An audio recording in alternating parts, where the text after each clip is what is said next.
and welcome to another edition of the Umoja Circle.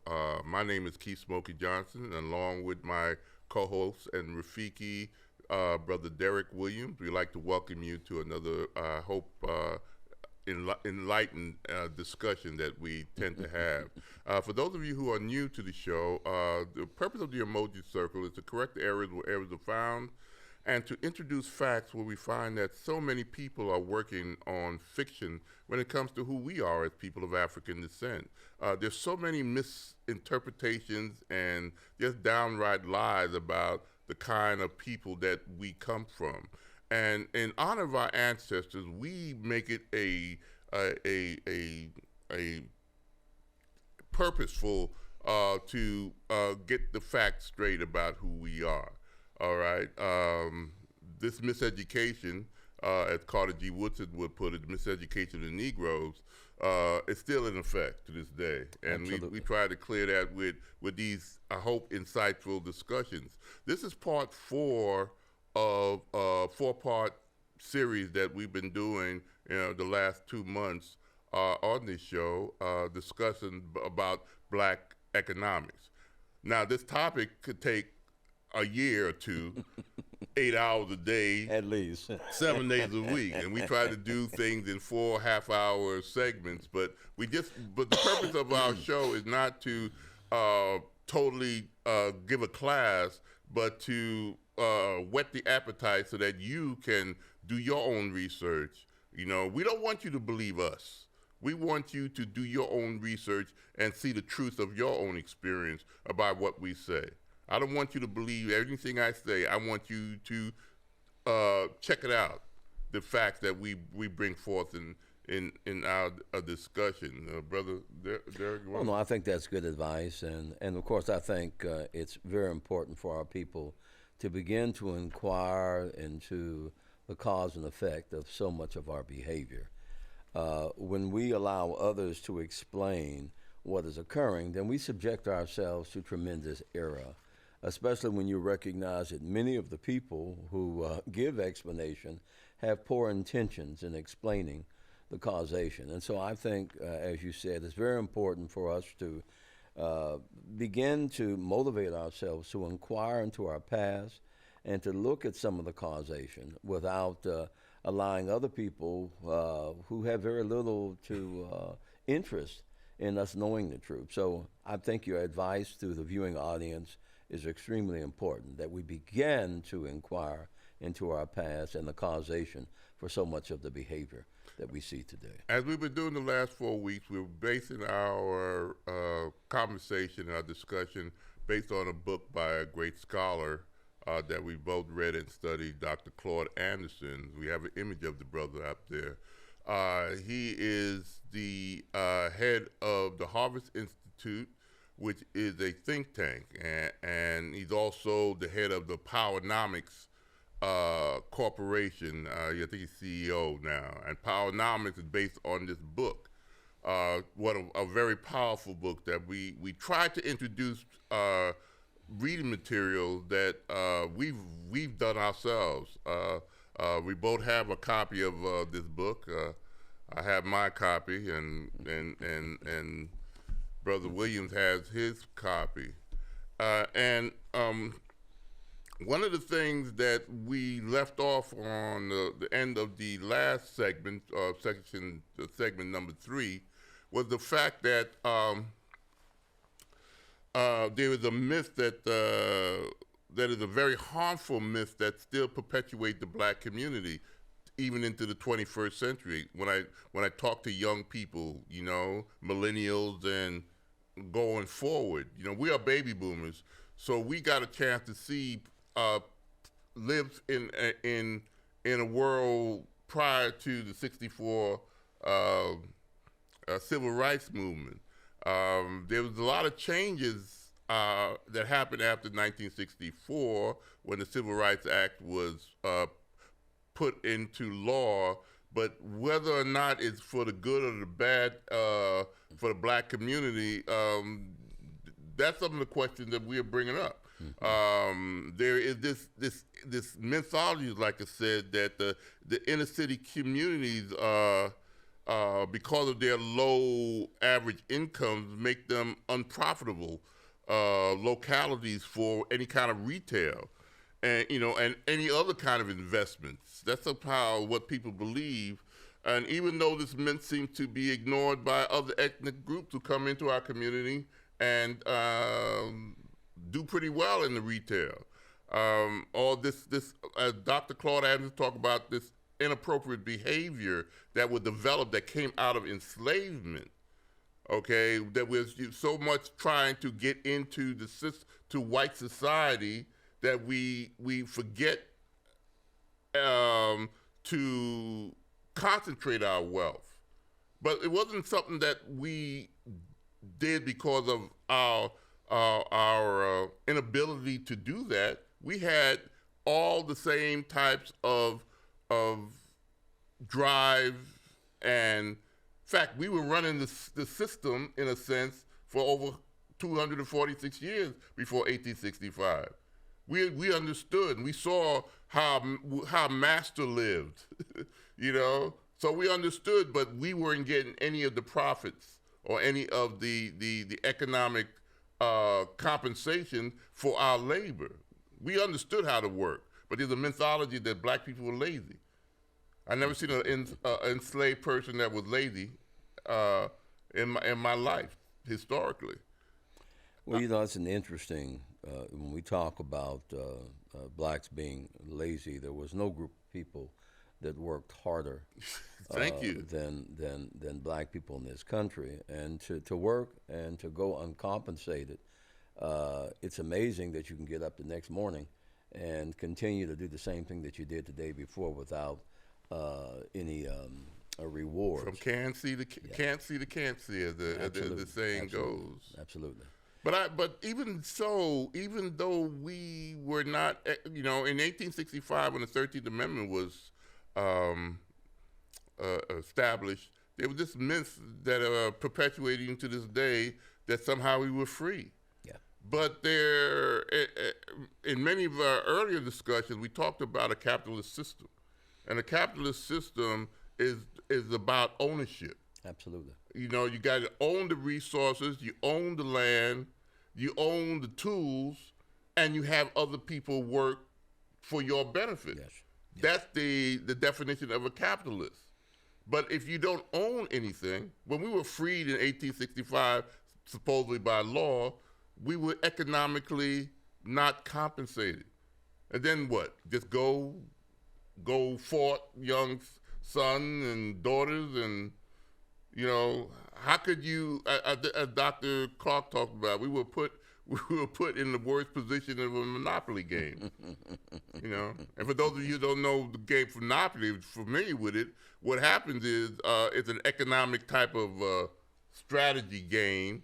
Everybody who starts the game gets something like $1,500 worth of Monopoly money, and how you go about the game. But suppose everybody at the table, white America, who got 100% or 90% of all the economy for 246 years, okay, you start out there, and we start off with just $10 in the game.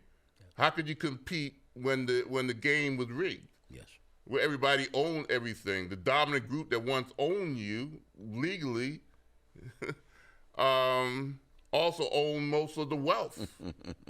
Owned. Absolutely. They did own the wealth. And, when we fast forward today and we look at the economic condition of black people today, it's very difficult for folk to believe that our condition is a result of having nothing for almost 300 years. And so when Dr. Claude Anderson talks about economics, and it's akin to having 3 ears of corn, you eat one, you plant one, and you sell one, Mm-hmm. okay? And the only thing we were able to do, and often today, is to consume. We're not able to plant, which would be akin to starting our own manufacturing. Owning, We're not able to sell, which we are able to sell, but we're diminished in selling, having our own manufacturing entities, our stores. You go into a black neighborhood today, and you're pressed to find a corner store where we you own. can say a black person owns it. And you said the right word, neighborhood.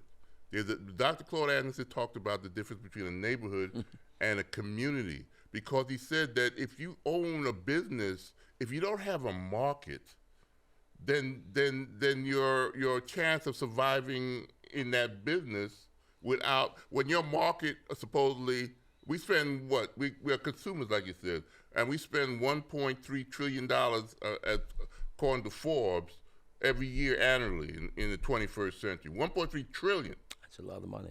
But it's so dispersed throughout the nation, and we have other groups competing with us, that money is not concentrating. And like you said, a community is where that money must go at least 8 to 12 times around. Okay. Right now, we have neighborhoods. A neighborhood is just where we eat and sleep. Well, our money doesn't travel at all. And it doesn't today, travel. Zero. Yeah. You know, Claude Anderson takes an analysis of our dollar that we spend. And from every dollar, we spend 95 cents of that in other neighborhoods and also for the white economy. That leaves a nickel, 5 cents. And of that 5 cents, 3% of it is spent to other groups in our neighborhood, whether they be the Asians, Hispanics, and other groups, okay? And that leaves us about 2 pennies.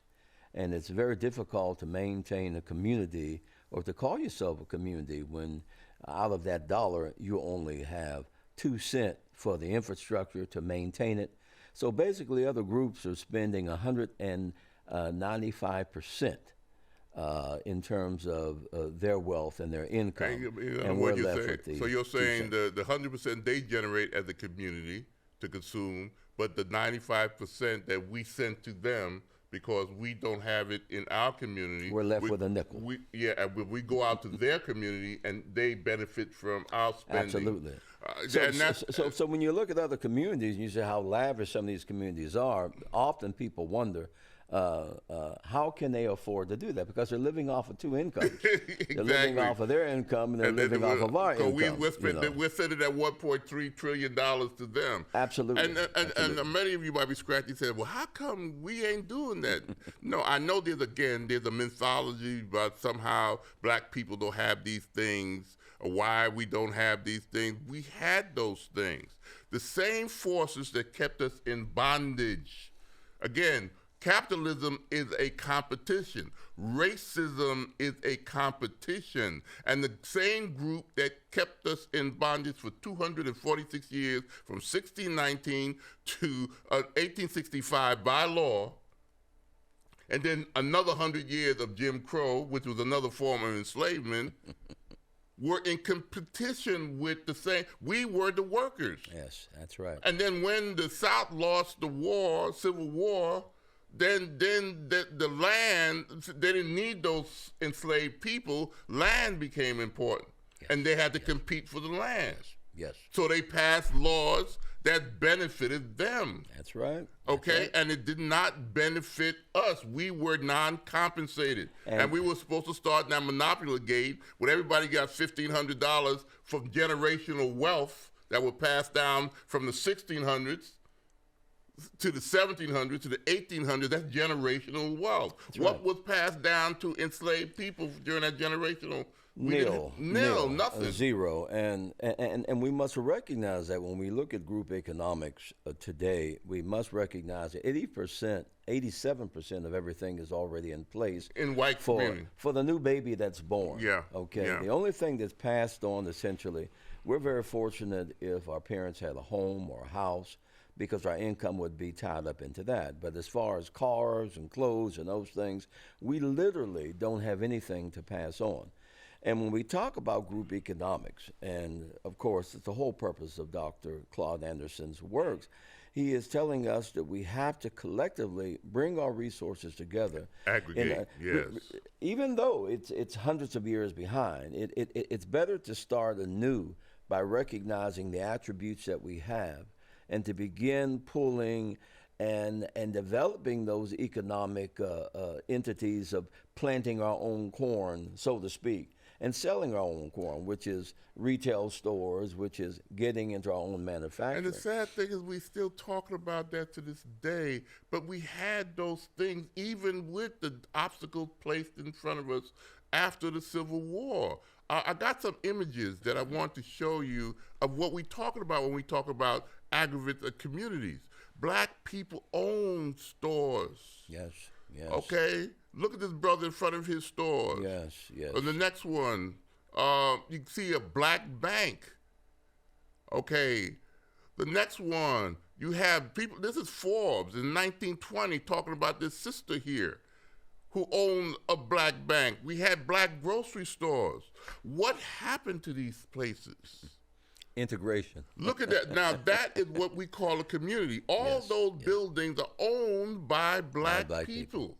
Okay? When we talk about the money circulating within that community for 10 to 12 times, when you have bakeries, when you have bus companies, we own taxi companies, we own hotels, we own all these things that a community is supposed to do. A definition of a community is a place where you have a structured system. Yes. Where the money can be guarded. You have you mark your community. When you go to Chinatown, you'll see a pagoda. You know it's Chinatown. You will not let other groups come into your community. We had all that, but why we don't have it today? It was not because we were any less viable than any group. We have the same people, the same kind of for some reason that want to keep us down, competing. Capitalism is a competition. Racism, economic racism is real.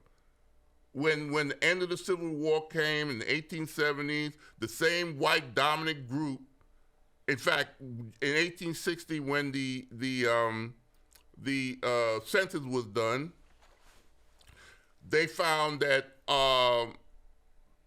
white owned 95 or 98% of the wealth of America. Black people own only 0.5%. That was in 1860. When Dr. Claude Anderson checked in 1960, 100 years later, he found that we only went up 1%, 1.5%. Guess what we own today is the wealth of America? 2%. So if we say we progressed, why? How did we get that mentality, got it so wrong? Because we are consumers, not owners. And in a capitalist system, in order to have power, you can't have political or social power without simultaneously having economic power, and that's where we have the inappropriate behavior, because we dispersed our wealth instead of congregating our wealth into communities and creating a market. What you saw in that image of that black neighborhood, it's the market. But if you're dispersed all over America, you're consuming, but other groups' markets. Absolutely. And they know us better than we know ourselves. So they'll produce the products that we buy. Well, you study those things that produce money for you. And so, of course, they do know us better than we know ourselves. The question is, what is it that we must do in order to play a catch-up game? Mm-hmm. And for those of us who are under the impression that we cannot create an economic entity where we can begin to purchase from one another, to have large-scale items for sale, creating the kind of economic entity in the neighborhoods and changing those neighborhoods to communities. We can look at the past, and I'm forward looking. As you know, I am an entrepreneur, mm-hmm. and I've spent most of my life out of necessity in inquiring into areas that are wealth producing. And people ask me often, well, Mr. Williams, how do you get a restaurant? How do you get property? Well, first of all, you have to believe that you can do those things. Okay? First, I did. But if you're conditioned to believe that the only wealth attachment is in other neighborhoods, then we have been conditioned, and the social experiment continues to be very effective in terms of our group economics. How many times you've heard, like in the music issue, we got to do that crossover. That's another term for going into the white market. And that comes out of the deficit in our psychology. If you've been kept exactly. out, if you've been kept off the stage, you've been kept out of an organization, we develop this desire to be a part of. And you add that on for a couple of 100 years, and it's almost like we can't make it unless the other, other groups are involved in it. And nobody other group acts that. When we talk about that's what Dr. Claude talked about, inappropriate behavior. When you can't go to Chinatown and open up a black bookstore. No, you cannot. Or you go down into Miami, go to Little Havana. You can't do those things because it's just like a nation. In a nation, you can't dump say like Japan can't dump their products in the American market and don't expect us to put some tariffs or things to prevent them from doing that if they're not buying any of our products. Yes. We don't function like that. That's the problem. We allow other groups to come in our communities. They understand our markets. They produce the products that we desires. Yes. And then to satisfy those desires, we buy. Yes. Gold. And we purchase back from them the resources, the raw resources they took out and manufactured and offered. And that money goes out of the community instead of circulating back within within our community. And this is the model, Smokey, that we must recognize is used around the world. When we talk about the diaspora, wherever you go, you'll find that our conversation would be apropos. And in terms of moving forward, and asking what do we do? Well, first of all, we must recognize that we need an economic plan. And that economic plan encompasses much of the information that we're talking about right here. Until we recognize that we are capable of producing and collectively manufacturing and being in charge of our own resources, it's not going to happen. We're going to continue to talk about black power, white wealth, and poweronomics. So it is important that this is probably one of the most important topics that can be discussed in a capitalistic system.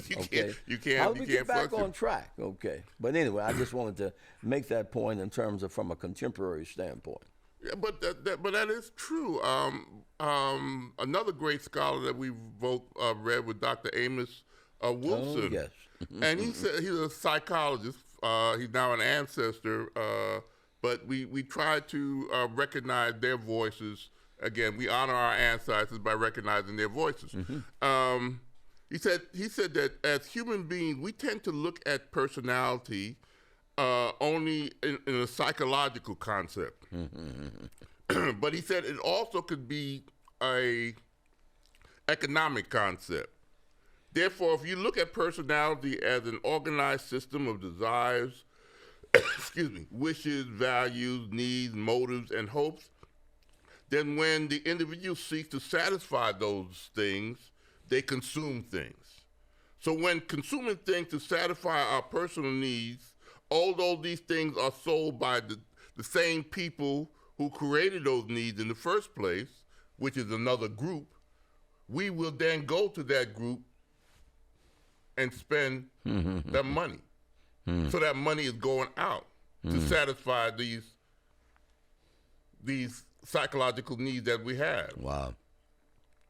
So it's more than just, these are all some of the negative things that came out of enslavement that we still we have to address.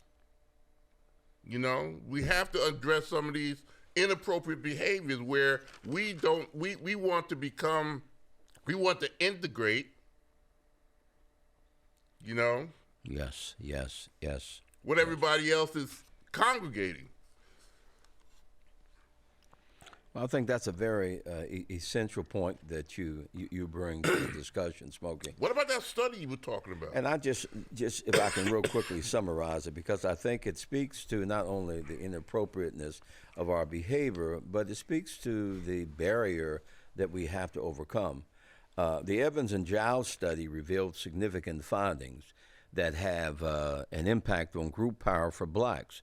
The authors found that blacks did not conceptualize their potential for group power, and more detrimental blacks may actually perceive their group power to diminish when higher concentrations of blacks are present.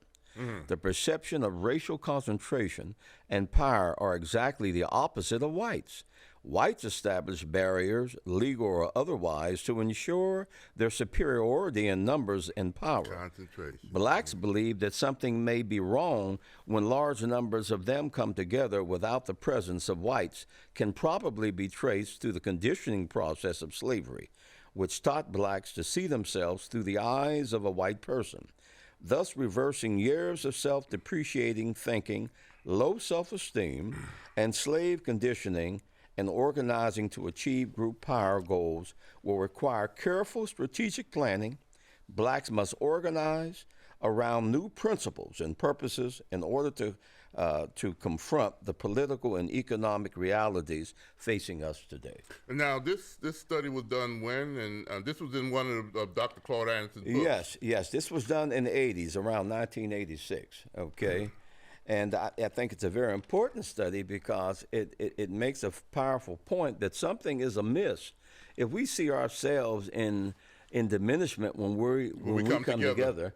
Then we have an uphill battle. Because when you come together, that's the definition that's of when you see a the aggregation market. of power. That's the definition of a market. But we think in reverse of that. So we got to go out and another thing, our kids. If we don't have anything for them in those communities, our wealth, our educational wealth leaves. That's because right. we don't have no jobs. When you saw that earlier image of that black community, we could hire black students. Absolutely. We could bring kids back to the black schools when they get their degrees, or the black hospitals. We hire them as doctors. You got it, But if Brother we don't Smoker. have that market for that, Yes. like you said, we don't aggregate. Yes. And that's what Dr. Claude Anderson says. If we don't go as a block voting, if we don't go as a block economically, we will not succeed in this system. No, we will not. Every other group function as a group. Yes, and it's essential that we do so to begin to realize our own economic power. Wow.